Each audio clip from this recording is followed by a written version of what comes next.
दोस्तों की राज्य कार्यालय के द्वारा एक आदेश निकाला गया था जिसमें कहा गया था कि सभी शिक्षकों को 5 जून तक जो है अपना डाटा ई शिक्षा कोष पर जो है उनको अपडेट करना था रेसिडेंट से संबंधित, और उसमें रेसिडेंट सर्टिफिकेट अपलोड करना था। ऐसा आदेश आया था दोस्तों। और जो डीसीएफ फॉर्म है 2 पेज का, वो भी भर करके जमा करने का आदेश दिया गया था। बहुत से शिक्षकों के द्वारा दोस्तों डाटा अब तक जो है अपलोड नहीं किया गया है या अपडेट नहीं किया गया है, जिसके कारण से स्पष्टीकरण पूछा गया है और कार्रवाई की भी बात कही गई है दोस्तों। लेकिन अगर पोर्टल खुला हुआ है, काम कर रहा है, तो आपको हर हाल में आपको वो डेटा जो है अपडेट कर लेना है, रेसिडेंट सर्टिफिकेट अपलोड कर देना है। चाहे वो बीपीएससी शिक्षक हो, चाहे वो एचटी हो, एचएम हो, विशिष्ट शिक्षक हो, नियोजित शिक्षक हो, सभी कोटि के शिक्षकों को ई शिक्षा कोष प्रोफाइल अपडेट करना अनिवार्य है।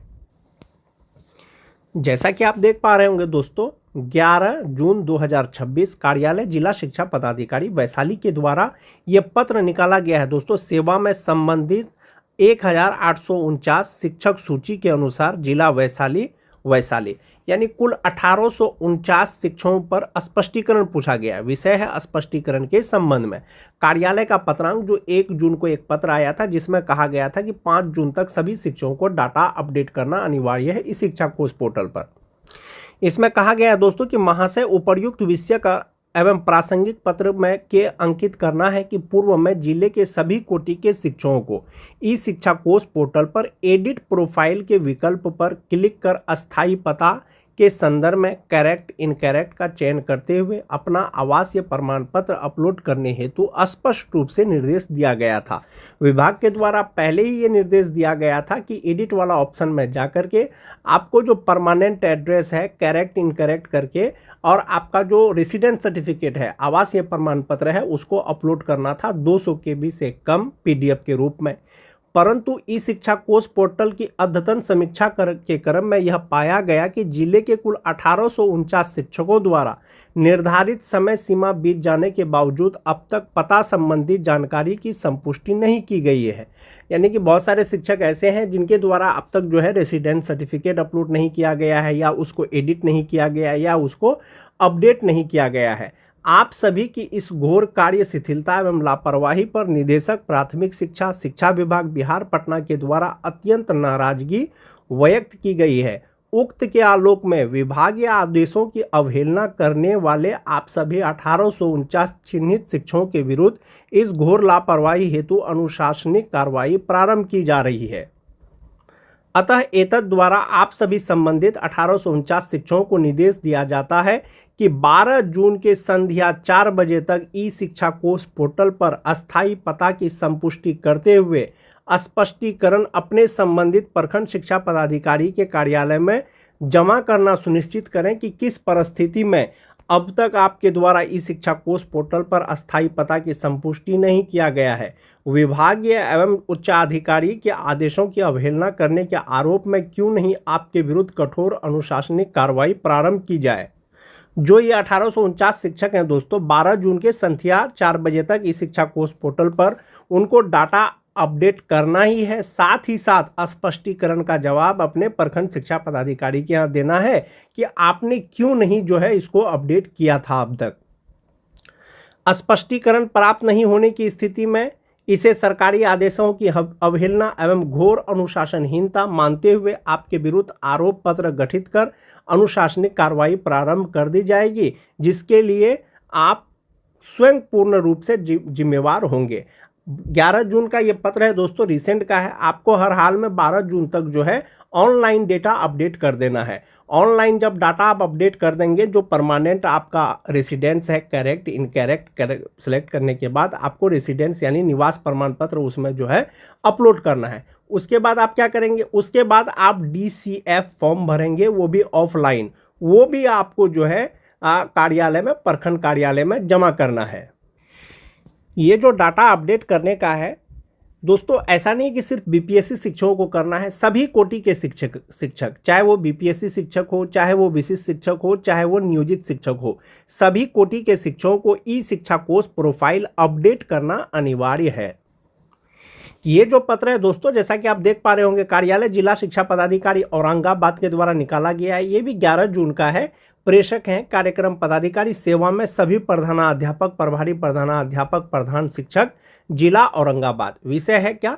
ई शिक्षा कोष पोर्टल पर शिक्षकों द्वारा प्रोफाइल अद्यतन नहीं करने के कारण वेतन स्थगित करने के संबंध में।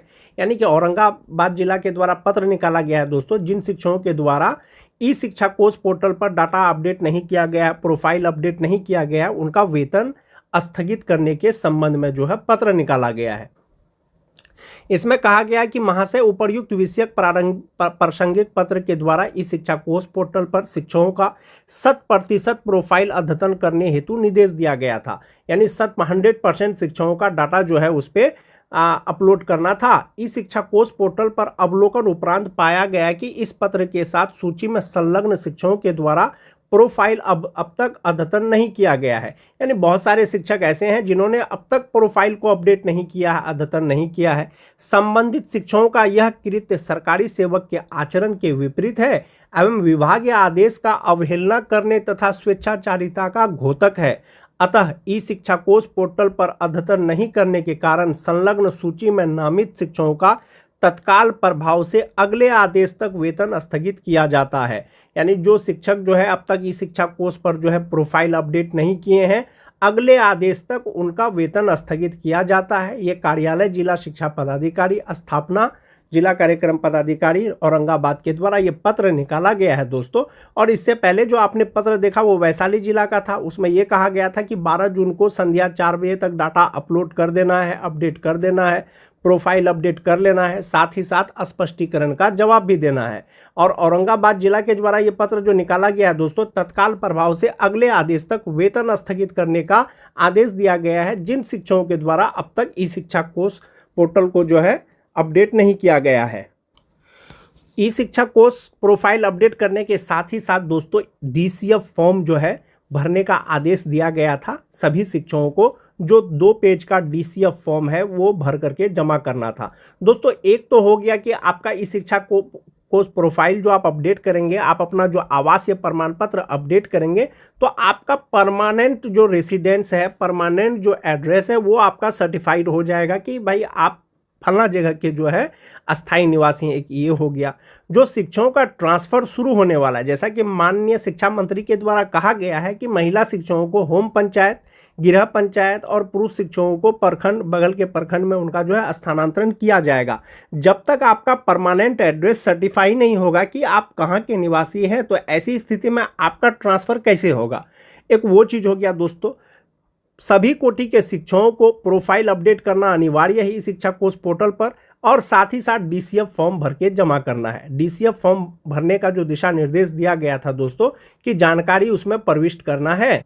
कार्यालय जिला शिक्षा पदाधिकारी वैशाली द्वारा जो पत्र निकाला गया था दोस्तों, उसमें ये कहा गया था कि 5 जून तक जो है डाटा ई शिक्षा कोष प्रोफाइल अपडेट कर लेना है, और DCF फॉर्म ऑफलाइन रूप से जो है वो 28 जून तक हर हाल में कार्यालय में जमा कर देना है। लेकिन समीक्षा के क्रम में ये पाया गया कि बहुत सारे शिक्षक जो है अभी तक इस शिक्षा कोष प्रोफाइल अपडेट नहीं किए हैं, तो 12 जून संध्या 4 बजे तक का समय दिया गया है दोस्तों।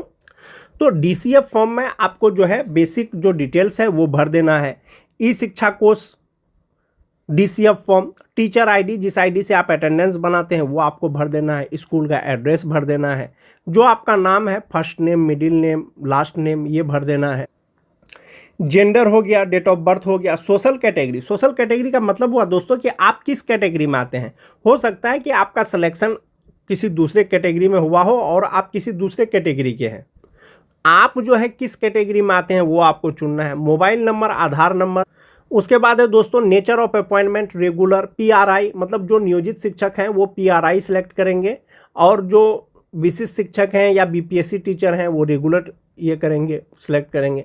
उसके बाद है type of teacher, head teacher हैं, BPSC टीचर हैं, असिस्टेंट टीचर हैं, पंचायत टीचर हैं, विशिष्ट शिक्षक हैं, वो आप यहाँ पर चूज़ कर सकते हैं। उसके बाद है दोस्तों अपॉइंटमेंट सब्जेक्ट एंड क्लास। जैसे 1 to 5 है, उसमें जनरल होता है, उर्दू होता है, बांग्ला होता है, और क्लास मतलब कि आपका सब्जेक्ट कौन सा है। अगर सामान्य सब्जेक्ट है तो जनरल होगा, क्लास 1 to 5 हो जाएगा। उसी तरह से 6 to 8 का होगा, उसी तरह से 9 10 का होगा, उसी तरह से 11 12 का होगा। यानी आपको अपना सब्जेक्ट और साथ ही साथ क्लास, किस क्लास के लिए आपका नियुक्ति हुआ है वो आपको भर देना है। उसके बाद है दोस्तों date of joining in the service. बहुत सारे शिक्षक ऐसे होंगे जो नियोजित शिक्षक हैं, जो 2003-5 के शिक्षक हैं, तो आपका फर्स्ट ज्वाइनिंग इसमें भरना है। फर्स्ट ज्वाइनिंग बहुत सारे शिक्षकों का दोस्तों 2003 में होगा, 2004 में होगा, लेकिन जब आप ई शिक्षा कोर्स प्रोफाइल ओपन करेंगे जो 2003-5 के शिक्षक हैं, वहां पर उनका जो दिखेगा डेट ऑफ ज्वाइनिंग 1/7/2006 दिखेगा।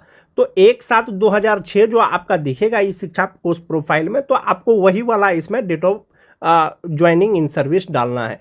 डेट ऑफ फर्स्ट ज्वाइनिंग जिला, मतलब फर्स्ट डिस्ट्रिक्ट कौन सा था आपका। बहुत सारे शिक्षकों का ट्रांसफ़र हो गया है, तो पहला जिला जो पोस्टिंग था वो आपको दे देना है। प्रखंड का नाम सीआरसी, स्कूल का नाम UDISE, appointment level 1 to 5, 6 to 8, 9 10 11 12 जो आपका लेवल है वो सिलेक्ट कर लीजिए। Appointing authority department of education, जो रेगुलर शिक्षक हैं वो डिपार्टमेंट ऑफ एजुकेशन होंगे। जो पंचायत शिक्षक हैं, नियोजित शिक्षक है तो पंचायत नियोजन, प्रखंड शिक्षक है तो प्रखंड नियोजन, इस तरह से होगा।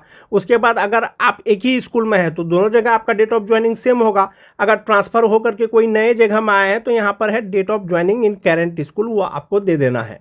उसके बाद है दोस्तों personal details, PAN number, father's name, mother's name, marital status, अगर आप मैरिड हैं तो वहाँ पर सेलेक्ट करके उसके बाद जो है यहाँ पर आपका एक चीज़ आता है कि अपॉइंटमेंट कैटेगरी। आपकी अपॉइंटमेंट जो है, आपकी नियुक्ति किस कैटेगरी में हुआ है। जनरल में हुआ है, ओबीसी में हुआ है, बीसी में हुआ है, ईबीसी में हुआ है।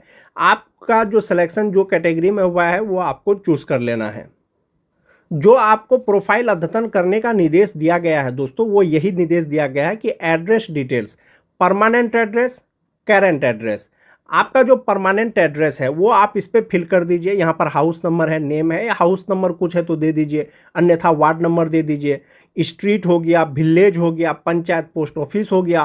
करेंट एड्रेस अगर आपका कोई दूसरा है तो वो भर दीजिए। उसके बाद है दोस्तों कि ब्लॉक हो गया, डिस्ट्रिक्ट हो गया, पिन नंबर हो गया। जो मोस्ट इंपॉर्टेंट चीज़ है दोस्तों ये वाला पार्ट में, वो ये है कि आवासीय प्रमाण पत्र विवरण, domicile certificate submitted at the type of appointment. जब आपकी नियुक्ति हुई थी, क्या उस समय आपने डोमिसाइल सर्टिफिकेट दिया था? यस, तो उसका नंबर लिखें। तो बहुत सारे शिक्षक ऐसे होंगे दोस्तों जिस समय उनका नियुक्ति हुआ था तो उस समय उन्होंने आवासीय प्रमाण पत्र नहीं दिया था, बहुत लोगों ने दिया भी था। तो बहुत सारे शिक्षक ऐसे हैं जो आवासीय प्रमाण पत्र उस समय दिए थे लेकिन अभी वो खोज रहे हैं तो उनको नहीं मिल रहा है। तो अब उनको समझ में नहीं आ रहा है कि इसमें यस चुने या नो चुने। दोस्तों जो डोमिसाइल सर्टिफिकेट अभी आप ई शिक्षा कोर्स प्रोफाइल में अपलोड कर रहे हैं, आप जो है डीसीएफ फॉर्म के साथ वही लगा करके दे दीजिए। क्योंकि आपके पास तो है नहीं, तो आपको तो कुछ ना कुछ तो अपलोड करना ही है। तो जो आपके पास डाटा है वो आप फिलहाल दे दीजिए। अगर ऐसा कुछ होगा तो विभाग के द्वारा आपको बाद में दिशा निर्देश दिया जाएगा इसके रिगार्डिंग। उसके बाद जो है बेसिक ये डिटेल्स हो गया, सैलरी से संबंधित हो गया, ये सारा डाटा भर करके जो है आपको जमा करना है। उसके बाद है दोस्तों सर्विस डिस्ट्रैक्शन हिस्ट्री। ये आपका जो सेवा में स्थानांतरण या जितने स्कूल में अभी तक आपने कार्य किया है, ट्रांसफ़र होने से पहले, ट्रांसफ़र होने के बाद, वो डाटा इसमें भरना है। उसके बाद है दोस्तों एजुकेशनल क्वालिफिकेशन। तो ये टोटल डाटा सभी शिक्षकों को नहीं भरना है, जिनका प्रोफाइल अपडेट नहीं है ई शिक्षा कोर्स में टोटली, उनको जो है ये टोटल भरना है। अन्यथा डीसीएफ का जो 2 फॉर्म है वही 2 फॉर्म भर करके जमा करना है। Appointment based on the teacher eligibility test, क्या आपका जो अपॉइंटमेंट हुआ है वो टीटी बेस्ड हुआ है? यदि हाँ तो सीटेट, एस्टेट, टेट, उसका रोल नंबर, पासिंग ईयर हो गया। उसके बाद है कि बहुत सारे शिक्षक दोस्तों बीआरपी रहे हैं, सीआरसीसी रहे हैं। अगर रहे हैं तो वर्क कर दीजिए, नहीं तो नहीं कर दीजिए। लैंग्वेज है दोस्तों, 3 लैंग्वेज का ऑप्शन है। आप अगर लैंग्वेज जानते हैं, उर्दू, बांग्ला, इंग्लिश जो भी जानते हैं, आप वो सारा लैंग्वेज यहाँ पर सेलेक्ट कर दीजिए, लैंग्वेज भर दीजिए। यहाँ पर एक फ़ोटो चिपका करके आपको साइन कर देना है। जो डीसीएफ फॉर्म है दोस्तों, इसमें मोस्ट इंपॉर्टेंट चीज़ यही है कि आपको सारा बेसिक डिटेल्स भर देना है। उसके बाद ये वाला जो कॉलम है कि domicile certificate at the time of appointment, अगर दिए हैं तो यस या नो जो भरना है आप भर दीजिए। साथ ही साथ में डोमिसाइल सर्टिफिकेट नंबर, साथ ही साथ में डोमिसाइल सर्टिफिकेट आपको जेरोक्स लगाना है। तो जैसा कि मैंने आपको पहले ही बताया कि बहुत सारे शिक्षक ऐसे होंगे जिनकी नियुक्ति बहुत पहले हुई है, उस समय जो आवासीय प्रमाण पत्र वो दिए थे अभी उनको अब नहीं मिल रहा है। चूंकि ई शिक्षा कोर्स प्रोफाइल तो सब शिक्षकों को अपडेट करना है दोस्तों, तो जो डोमिसाइल आप उसमें दे रहे हैं, अपलोड कर रहे हैं, आप उसी का जेरोक्स जो है डीसीएफ फॉर्म के साथ में भर करके कार्यालय में जमा कर दें। और इसके अतिरिक्त अगर आपका कोई बेसिक डिटेल्स गलत है, जैसे कि आपका पिता का नाम गलत होगा, आपके माता का नाम गलत होगा, आपका अपॉइंटमेंट कैटेगरी गलत होगा, अगर इस तरह का कुछ त्रुटि है तो इसके लिए आप जो है आवेदन, ये डीसीएफ फॉर्म के साथ में एक आवेदन लिख करके दे देंगे कि ये चीज़ मेरा अपडेट करना है, गलत है, वो आपका अपडेट हो जाएगा। लेकिन सबसे पहले आपको ई शिक्षा कोर्स प्रोफाइल अपडेट करना है, उसके बाद ये डीसीएफ फॉर्म जो है भर करके आवासीय प्रमाण पत्र का साथ में जो है आपको कार्यालय में जमा करना है।